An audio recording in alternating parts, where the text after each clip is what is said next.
When I'm representing a seller, it's my fiduciary responsibility to get the highest possible price for my seller. And what we typically do is go over a net sheet and figure out, after all of their closing costs and their commissions, what their actual net will be. What dollar amount are they walking away with?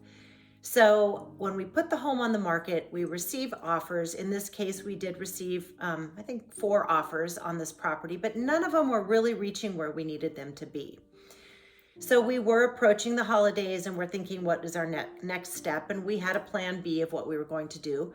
But prior to doing that, I picked up the phone and I called all those agents and I said, explain to me your situation. If your clients loved this home and they were willing to counter back and forth, what prevented them from actually reaching up and ending up at our number? And in one case, the agent said to me, well, Lori, they loved this home, but they have restrictions. And I said, okay, well, tell me what the restrictions are. And she said, well, they're financial restrictions. And I said, well, what are they? I kept digging a little bit deeper. Come to find out, these people had sold their home. And if anyone out there is familiar with Proposition 60 and 90, that now we have Prop 19 that adds into that. But at this point in 2020, we have Prop 60 and 90, which means if you sell your home, you want to transfer your tax base, within the first year, you have to purchase a home within 105% of the sale price of your existing home.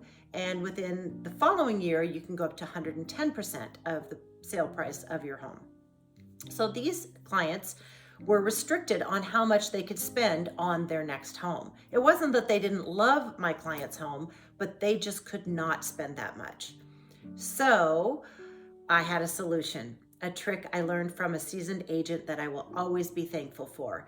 This agent taught me, well, do the math and figure out what price your sellers could accept if they didn't have to pay any commissions. So we arrived at that price.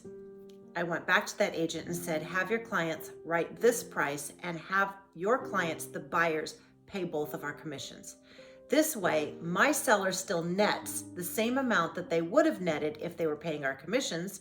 Your buyer still ends up within their 105% of the sale price of their home, and they are paying our commissions. And it worked out beautifully. Seller got what they needed to net, buyer got their home, we got our commissions, and everybody was happy. But not everybody will circle back around and really dig to find out exactly why that didn't go through. For a lot of us, we would have just moved on and considered the deal like, well, they didn't come up to what my sellers needed, and let's go into a price reduction.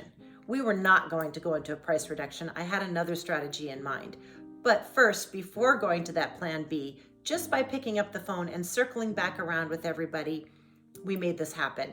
So that's the difference between me as your seller's agent and other agents out there. I will forever be grateful to the agent who taught me this trick, and it's perfectly legal. There's nowhere anywhere that says the seller has to pay commissions. It's just customary.